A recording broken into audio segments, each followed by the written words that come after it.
덴마크의 키르케고르라는 세계적인 철학자이자 신학자가 있었습니다. 그가 쓴 책에 나오는 이야기입니다. 한 왕자가 말을 타고 사냥하고 있었습니다. 왕자는 어느 빈민촌을 지나가다가 그곳에서 한 여인을 보고 사랑에 빠졌습니다. 그래서 왕궁에 돌아와서 매일 그리워하면서 어떻게 하면 신분 격차를 뛰어넘어서 그 여인의 마음을 얻을 수 있을까 고민했습니다. 그러다가 왕자는 세 가지 방법을 생각했습니다. 첫 번째 방법은 왕자 자신의 권위로 다가가는 방법입니다. 왕복을 입고 부하들을 거느리고 다가가서 청혼하는 것입니다. 그러나 왕자는 이것이 그 여인의 사랑을 얻기에는 합당한 방법이 아니라고 생각했습니다. 그리고 생각한 두 번째 방법은 왕궁의 화려함을 보여주는 것이었습니다. 자세히 말하면 부하를 보내서 여인을 왕궁으로 데려오는 것입니다. 그리고 그녀에게 왕궁의 화려한 모습을 보여준 후에 청혼하는 방법입니다. 그러나 왕자는 이 방법도 마땅하지 않다고 생각했습니다. 왜냐하면 그녀가 사랑의 마음이 없이도 왕궁의 화려함 때문에 결혼할 수 있을 것이라고 생각했기 때문입니다. 마지막 세 번째 방법이자 왕자가 선택했던 방법은 시골 목동의 모습을 하고 그녀에게 다가가는 것이었습니다. 그렇게 그녀에게 사랑을 고백하고 서로의 사랑을 확인한 후에 왕궁으로 데려와야겠다고 결론을 내렸습니다. 그래서 왕자는 목동의 모습으로 그녀를 찾아갔습니다. 그리고 가난한 사람들의 풍습을 배우면서 동네 사람들과도 친하게 지냈습니다. 결국 그 여인은 자신을 위해 많은 것을 포기한 왕자의 사랑을 받아들이고 왕궁으로 가서 행복하게 살았습니다. 이 이야기는 죄인인 우리를 위해 예수님께서 하늘 보좌를 버리시고 이 세상에 낮고 천한 모습으로 내려오신 사실을 비유한 이야기입니다. 이처럼 예수님은 가장 낮은 모습으로 이 땅에 오셔서 우리 가운데 거하셨습니다. 그리고 우리 기독교 신앙의 그 자체이시고 극도로 중요한 존재이십니다. 만일 예수님에 대한 진리가 역사적 사실이 아니라면 기독교는 사라져 버립니다. 그러므로 예수님은 단순히 중요한 역사적 인물이 아니라 절대적인 필요성을 가지신 분입니다. 그러므로 우리는 기독교인으로서 스스로 예수님에게 집중하고 있는지 돌아봐야 합니다. 그가 누구이고 이 땅에 오신 이유가 무엇이며 우리를 위해 어떤 일을 하셨는지를 알아야 합니다. 그리고 오늘 살펴볼 요한복음의 뒷부분에서 그 이유를 말해주고 있습니다. 우리 요한복음 20장 31절 보겠습니다. 오직 이것을 기록함은 너희로 예수께서 하나님의 아들 그리스도이심을 믿게 하려 함이요 또 너희로 믿고 그 이름을 힘입어 생명을 얻게 하려 함이니라. 이처럼 예수께서 그리스도이심을 믿을 때 영생을 얻게 하려 하셨다고 말하고 있습니다. 그리고 이 말은 신약 성경의 다른 부분에서 계속해서 나옵니다. 하지만 초대교회 당시의 사람들은 이 사실을 올바로 믿지 못했습니다. 그래서 이 사실은 사도 요한이 요한 1서를 기록하게 된 이유이기도 했습니다. 왜냐하면 초대교회 당시에 가연설이 유행했는데 이것은 예수님이 이 땅에 인간으로 오셨다는 사실을 부인하는 잘못된 사상이었습니다. 즉 예수님은 신성과 인성을 둘 다 가지신 분인데 예수님의 인성을 부인했던 것입니다. 이처럼 기독교교회 초창기에 잘못된 교리를 가르치는 이단들이 있었습니다. 그들은 바로 영지주의자들이었는데 이들은 예수님이 단순히 육체의 모양만 가졌을 뿐이라고 주장했습니다. 몸의 형체만 있는 헛개비 같은 몸이었다는 것입니다. 하지만 예수님은 하나님의 아들로서 사람의 육신을 취함으로써 성육신 하셨습니다. 그러므로 예수님의 몸은 환상이 아닌 실제 인간의 몸이었습니다. 그렇게 하나님의 말씀이 육신이 되어 이 땅에 오신 예수님은 우리들 가운데 실제로 거하셨습니다. 그래서 이 사실은 우리에게도 매우 중요한 문제이기 때문에 여러분들이 집중해야 합니다. 나는 이런 교회에 관심을 가질 시간이 별로 없어요. 나는 단순히 교회에 다니고 있고 예수님을 믿고 있을 뿐이에요. 이렇게 말할 수 있습니다. 그런데 여러분들이 이렇게 말한다면 그것은 잘못된 태도입니다. 바로 이런 사람들이 이단들에게 숱하게 넘어가고 이단들의 교리를 따랐기 때문입니다. 따라서 여러분들이 나는 예수 그리스도를 믿어요. 이렇게 말하는 것으로는 충분하지 않습니다. 이렇게 간단하게 말하는 사람들에게 성경은 묻습니다. 당신은 예수 그리스도에 대한 무엇을 정말로 믿는가? 예수 그리스도는 단지 사람일 뿐인가? 아님 단지 하나님일 뿐인가? 그가 정말 육체로 오셨는가? 아니면 그렇지 않은가? 그가 이 땅에 오셔서 무엇을 하셨는가? 그리고 그의 죽으심의 의미는 무엇인가? 이러한 여러 질문들에 대해서 성경은 정확하게 말하고 있습니다. 그렇게 성육신하신 예수님에 대해 세밀하고 자세하게 설명하고 있습니다. 그래서 우리가 성경을 읽고 알아야 하는 것입니다. 우리는 지난 시간에 아담이 타락한 직후에 예수 그리스도가 여자의 후손으로 태어나서 뱀의 머리를 상하게 할 것이라고 은혜의 언약을 주신 것을 살펴보았습니다.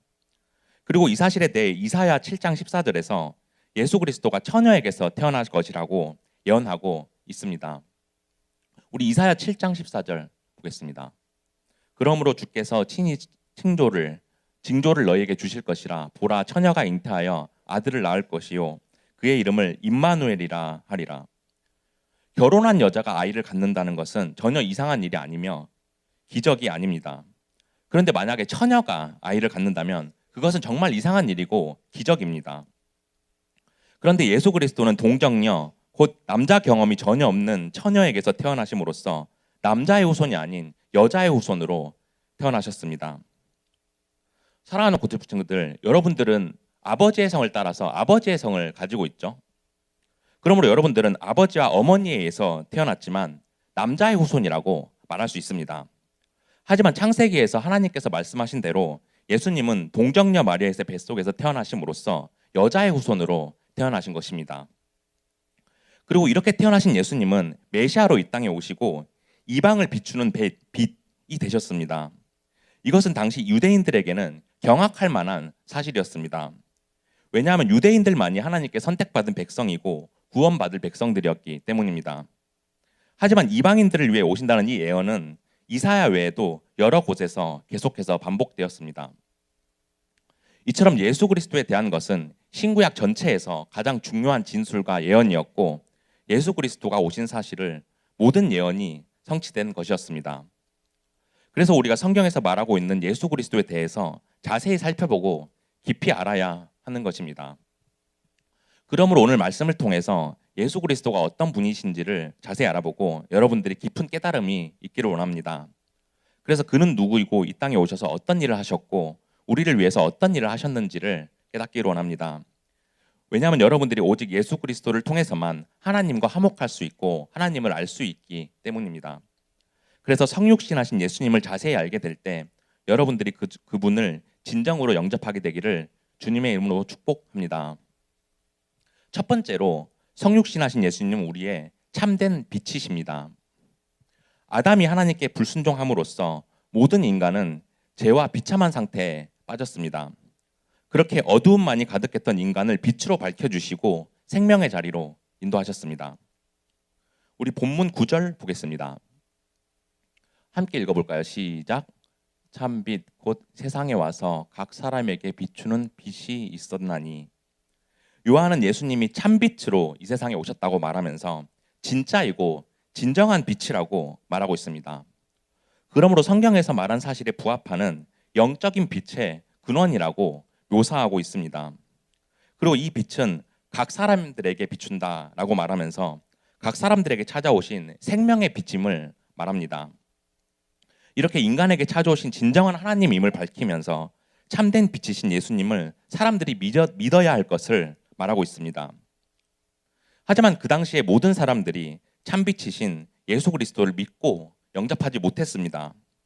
그러나 사람들에게 참 빛을 받아들일 수 있도록 예수 그리스도가 이 세상에 오신 것과 그의 가르침을 믿는 자들에게는 기회가 주어졌습니다. 이처럼 요한은 예수가 모든 사람을 위해 이 세상에 왔으며 예수를 믿는 사람마다 영적인 빛을 받을 수 있다는 것을 말하고 있습니다. 그리고 단지 유대인들뿐만 아니라 이방인들을 포함한 모든 사람들이 그 빛을 통해서 예수 그리스도를 알 수 있다는 것입니다. 우리 본문 10절 보겠습니다. 함께 읽겠습니다. 시작. 그가 세상에 계셨으며 세상은 그로 말미암아 지은 바 되었으되 세상이 그를 알지 못하였고. 그가 세상에 계셨으며 라고 말하면서 참 빛이신 예수님이 세상에 있었다고 말합니다. 그렇게 예수님이 이 세상에 잠깐 찾아온 것이 아니라 이 땅 가운데 거하신 사실을 말하고 있습니다. 그리고 이 세상이 하나님의 아들이신 그의 말씀을 통해 창조되었지만 세상은 그를 알지 못했다고 말합니다. 왜냐하면 세상 사람들이 그에게서 멀어졌기 때문입니다. 그렇게 10절에서 세상이라는 단어가 3번이나 반복되면서 죄악에 빠진 이방 사람들에 대해서 강조하고 있습니다. 그런데 여기서 말하는 세상, 즉 이방 사람들뿐만 아니라 선택받은 이스라엘 백성들도 예수님이 자신이 메시아임을 받아들이지 못했습니다. 그들은 예수님이 하나님의 아들이고 빛이라는 사실을 깨닫지 못했습니다. 그리고 이 사실이 계속돼서 언급되고 있습니다. 우리 본문 11절입니다. 함께 읽겠습니다. 시작. 자기 땅에 오매 자기 백성이 영접하지 아니하였으나. 이처럼 예수님이 자기 땅 곧 유대 땅에 오셨지만 하나님의 백성들인 유대인들조차 예수님을 거부했다고 말합니다. 이렇게 인간으로 오신 하나님이 자기의 백성인 이스라엘 백성들에게조차 환영받지 못했다는 것입니다. 하나님께 선택받은 이스라엘 백성들은 예수님이 이 땅에 오셨을 때 자신들의 혈통인 예수님이 오신 사실을 기뻐하며 영접하는 것이 정상이었을 겁니다. 그럼에도 불구하고 그들은 예수님께 어떻게 행동했습니까? 우리 요한복음 11장 47절 48절 보겠습니다. 이에 대제사장들과 바리새인들이 공회를 모르고 이르되 이 사람이 많은 표적을 행하니 우리가 어떻게 하겠느냐? 만일 그를 이대로 두면 모든 사람이 그를 믿을 것이요 그리고 로마인들이 와서 우리 땅과 민족을 빼앗아가리라 하니. 이처럼 유대인 제사장들과 바리새인들은 공회를 모아서 예수님을 정죄하고 거부했습니다. 기적을 행하시는 예수님을 그대로 둔다면 모든 유대인들이 그를 믿을 것이라고 불안해하면서 걱정했습니다. 이렇게 갈등이 점차 심해지고 고조되어서 결국 예수님을 십자가에 형벌에 처함으로써 그 사건이 절정을 이루게 되었습니다. 이처럼 이방 나라들뿐만 아니라 유대인들까지도 당시에 예수님이 참 빛이라는 사실을 깨닫지 못했습니다. 그렇게 선택받은 백성들조차 빛보다 어두움을 더 사랑했습니다. 그리고 죄악에 가려서 메시아가 이 땅에 오셨다는 사실을 깨닫지 못했습니다. 예수님이 이 땅에 오셔서 거하시며 가르침을 주셨는데도 불구하고 그 사실을 끝까지 깨닫지 못했습니다.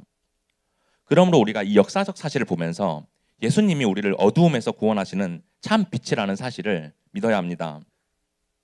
어리석은 인간들이 지은 실수를 또다시 반복해서는 안 됩니다.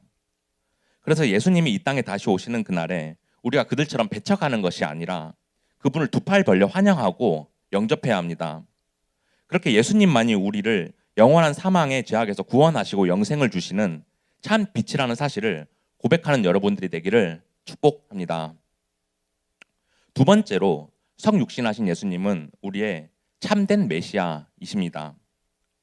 하나님은 우리를 구원하시기 위해서 자신의 아들이신 예수님을 이 땅에 사람으로 보내주셨습니다. 그리고 이를 믿는 자마다 영생에 이르게 하셨습니다. 우리 본문 12절 보겠습니다. 함께 읽겠습니다. 시작. 영접하는 자 곧 이름을 믿는 자들에게는 하나님의 자녀가 되는 권세를 주셨으니. 예수님이 이 땅에 오셨을 때 사람들은 예수님을 기름 부음을 받은 자, 즉 왕이시며 메시아라는 사실을 믿지 않았습니다. 하지만 예수님을 영접하고 믿는 자들도 분명 존재했습니다. 그리고 그들의 믿음은 예수님의 계시를 온전히 신뢰하고 그의 가르침을 인정하는 것이었습니다. 그리고 이렇게 예수님에게 믿음을 보인 자들에게는 하나님의 자녀가 되는 권세를 주셨다라고 말합니다. 이것은 아담의 타락으로 잃어버린 자기 백성들에게 새 언약을 주심으로써 하나님의 언약 백성이 된다는 것입니다. 그리고 그들은 하나님의 자녀가 된다고 말하면서 인간적인 혈통이 아닌 하나님의 혈통, 곧 하나님께로부터 난다라고 말하고 있습니다. 이것을 본문 13절에도 언급합니다. 우리 본문 13절 보겠습니다. 함께 읽겠습니다. 시작. 이는 혈통으로나 육정으로나 사람의 뜻으로 나지 아니하고 오직 하나님께로부터 난 자들이니라. 혈통이나 육정은 사람의 뜻으로 난 자연적인 출생이 있지만 예수님을 믿는 자들은 하나님께로부터 새롭게 출생한다고 말하고 있습니다. 그러므로 출생이 인간의 뜻으로 비롯되는 것이 아니라 하나님의 뜻으로 비롯된다고 말합니다. 따라서 육으로 난 것은 육이요 영으로 난 것은 영이니 이 말씀처럼 하나님께로부터 우리의 영이 다시 태어나는 것을 말합니다. 이것은 우리를 중생이라고도 표현합니다. 그러므로 예수 그리스도를 믿을 때 하나님의 역사로 새롭게 태어나는 것, 즉 중생함을 말하는 것입니다. 따라서 중생, 즉 거듭남은 하나님의 자녀가 되는 것이며 이를 통해 구원받게 되는 것입니다. 본래 유대인들에게 하나님의 자녀라는 것은 자신들의 혈통, 즉 족장들의 후손이라는 사실이었습니다. 예를 들면 그들은 아브라함이나 모세의 후손이기 때문에 그들만이 하나님의 자녀라고 생각했습니다. 그런데 하나님의 자녀라는 신분이 결코 혈통에서 오는 것이 아니라 예수를 메시아로 믿는 믿음에서 온다는 것입니다. 하지만 그 당시에 유대인들과 모든 이방인들은 예수님이 메시아라는 사실을 믿지 못하고 하나님의 자녀가 되지 못했습니다. 그들은 죄악과 타락에 빠져서 성육신하시는 예수님이 이 땅에 오신 메시아임을 알지 못했습니다. 이를 통해 우리가 깨달아야 하는 것은 무엇입니까? 바로 예수님이 우리의 메시아로 이 땅에 오신 것이 역사적 사실이라는 것을 믿어야 합니다. 우리 요한복음 20장 29절 보겠습니다. 요한복음 20장 29절 보겠습니다. 너희는 나를 본고로 믿느냐? 보지 못하고 믿는 자들은 복되도다 하시니라. 이처럼 예수님은 부활하신 자신을 믿지 못하고 의심하는 자들에게 말씀하십니다. 보지 못하고도 믿는 자들은 복되도다라고 우리에게 분명히 가르쳐 주십니다. 그러므로 메시아이신 예수님을 우리가 보지 않고도 믿어야 합니다. 그래서 우리가 이 사실을 믿고 고백할 때 하나님 나라의 영원한 생명을 누리는 여러분들이 되기를 축복합니다. 세 번째로 성육신하신 예수님은 우리의 참된 하나님이십니다. 하나님께서는 우리를 사랑하셔서 죄의 노예가 된 우리에게 은혜를 주시고자 하셨습니다. 그래서 우리의 죄를 대신 감당하시려고 직접 인간의 육신을 입고 이 땅에 오셨습니다. 우리 본문 14절 보겠습니다. 함께 읽겠습니다. 시작. 말씀이 육신이 되어 우리 가운데 거하심에 우리가 그의 영광을 보니 아버지의 독생자의 영광이요 은혜와 진리가 충만하더라. 말씀이 육신이 되어라고 말하면서 성육신, 곧 하나님의 말씀이 사람으로 태어나게 된 것을 말합니다. 그러므로 하나님의 말씀이 인간됨과 육신의 형태를 가져온 것이 아니라 명확하게 말씀이 육신이 되었다라고 표현하고 있습니다. 곧 하나님이 직접 사람이 되셨다라는 뜻입니다. 쉽게 말해서 인간이 하나님이 된 것이 아니라 하나님이 인간이 되셨다는 것입니다. 여기서 육신으로 쓰인 헬라어 원어는 사르크스인데 이것은 하나님의 피조물로서 인간이 지닌 몸을 말합니다. 즉 하나님의 강력한 말씀이 이 땅에 연약한 인간의 몸으로 태어나서 우리 가운데 거하신 것입니다. 그리고 하나님이 인간으로 변화되었거나 하나님의 속성을 잃어버리지 않은 채로 육신이 된 것입니다. 그러므로 하나님의 아들, 곧 하나님 자신이 인간의 몸을 입고 오셨지만 하나님은 하나님이라는 것입니다. 그러면 여러분들 질문 하나 하겠습니다. 참 하나님께서 인간이 되셨기 때문에 예수님은 우리처럼 이 땅에서 죄를 지으셨을까요? 여러분들 달란트 질문 한번 할게요. 의건님.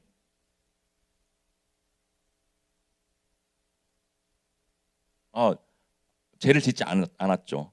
예수님은 죄를 없으셨고 의건이 있다가 그 5달란트 서기팀 선생한테 받겠습니다. 예수님은 죄가 없으셨고 죄를 짓지도 않으셨습니다. 왜냐하면 예수님이 사람의 인성을 취하실 때 아담이 타락하기 이전의 인성을 취하셨기 때문입니다. 그리고 성령으로 잉태되셨기 때문에 성령 충만한 상태로 계셔서 죄를 짓지 않으셨습니다. 하지만 예수님과는 반대로 예수님이 오실 때 이 세상은 어둡고 타락한 상태에 놓여 있었으며 죄악으로 가득했습니다. 그 때문에 이 땅의 인간들이 영적으로 거듭나야 할 필요가 있었습니다. 그리고 그들이 오직 하나님의 말씀으로만 거듭날 수 있었기에 하나님께서 직접 이 땅에 오셔서 우리 가운데 거하신 것입니다. 그래서 참된 하나님이신 예수님을 따르는 사람들은 그 안에서 하나님의 영광을 보았고 구원에 이르게 된 것입니다. 그러므로 이 땅에 오신 예수님은 참 하나님이시며 동시에 참 인간이십니다. 이것은 50%는 하나님이고 50%는 인간이라는 것이 아닙니다. 반반인 게 아닙니다. 100% 완전한 하나님인 동시에 100% 완전한 사람이라는 것입니다. 이 내용은 삼위일체 교리처럼 우리의 이성과 경험으로는 이해하기 어렵습니다. 그리고 이렇게 이해할 수 없는 방식으로 그가 이 땅에 찾아오신 이유는 우리를 죄에서 구원하시기 위함이었습니다. 그러므로 아담의 후손으로 태어난 우리의 죄를 용서하시기 위해 참된 하나님께서 이 땅에 인간의 육신으로 오셨다는 사실을 깨닫기를 원합니다. 그렇게 참된 하나님께서 우리를 구원하시러 이 땅에 오셔서 우리를 위해 죽으시고 우리를 대신하여 죄를 감당해 주신 그 은혜를 마음속 깊이 새기는 여러분들이 되기를 축복합니다. 이제 말씀을 정리하겠습니다. 사랑하는 고등부 친구들, 참 하나님이시면서 동시에 참 사람으로 형육신하신 예수님이 이 땅에 오신 것은 역사적 사실입니다. 그렇게 선택하신 백성들의 죄를 대신하시기 위하여 하늘 보좌를 버리고 우리를 위해 찾아오셨습니다. 그리고 그를 믿는 자들은 하나님의 영광을 보고 구원에 이르게 하셨습니다. 그리고 이렇게 성육신하신 예수님이 우리에게 어떤 분이신지 오늘 세 가지를 살펴보았습니다. 첫째로 우리의 참된 빛이십니다. 어둠과 죄악에 빠져서 희망이 없었던 이 땅에 빛을 비춰주셨습니다. 그리고 유대뿐만 아니라 이방 나라에게도 빛이 되어주시고 인류의 희망이 되시고 새로운 언약을 주셨습니다. 둘째로 우리의 참된 메시아이십니다. 예수님은 구약에서 예언한 왕과 제사장으로 이 땅에 오셨습니다. 그러므로 기름 부은 자 곧 그리스도로 이 땅에 오셔서 그를 믿는 자들은 하나님의 자녀가 되는 신분을 얻게 해주셨습니다. 셋째로 우리의 참된 하나님이십니다. 하나님께서는 사람의 육신을 입고 직접 이 땅에 오시고 우리 가운데 거하셨습니다. 그렇게 하나님께서 직접 우리를 구원하시려 이 땅에 오셔서 우리를 위해 죽으시고 우리의 죄를 대신해서 감당해 주셨습니다. 하지만 예수님께서 이 땅에 오시고 거하셨을 그 당시에 많은 사람들이 그를 믿지 않고 피했습니다. 그들의 죄악의 어둠에 빠져서 빛이신 예수님을 피하고 오히려 더 깊은 어둠 속으로 숨었습니다. 이것을 보면서 과연 우리는 빛이신 예수님 앞에서 어떻게 반응하고 있습니까? 누가 예수님이 우리의 구원자인 줄 알고 인정하는 삶을 살고 있습니까? 이를 위해 오늘 말씀을 꼭 기억하고 우리를 구원하시기 위해 성육신하신 예수님이 이 땅에 오신 사실을 여러분들이 인정하기를 원합니다.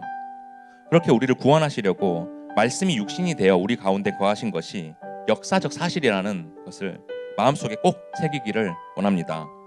그렇게 우리에게 놀라운 은혜를 주셨고 우리가 그분께 영광을 돌려야 하는 이유임을 깨닫기 원합니다. 그러므로 오늘 우리에게 주신 말씀을 되새기면서 이 땅에 그가 오신 이유가 무엇인지 생각하기 원합니다. 그래서 한 주간도 여러분들이 성육신하신 예수님이 이 땅에 우리를 구원하러 오셨다는 사실을 믿고 그분을 감사하며 마음속 깊이 영접하는 여러분들이 되기를 주님의 이름으로 축복합니다.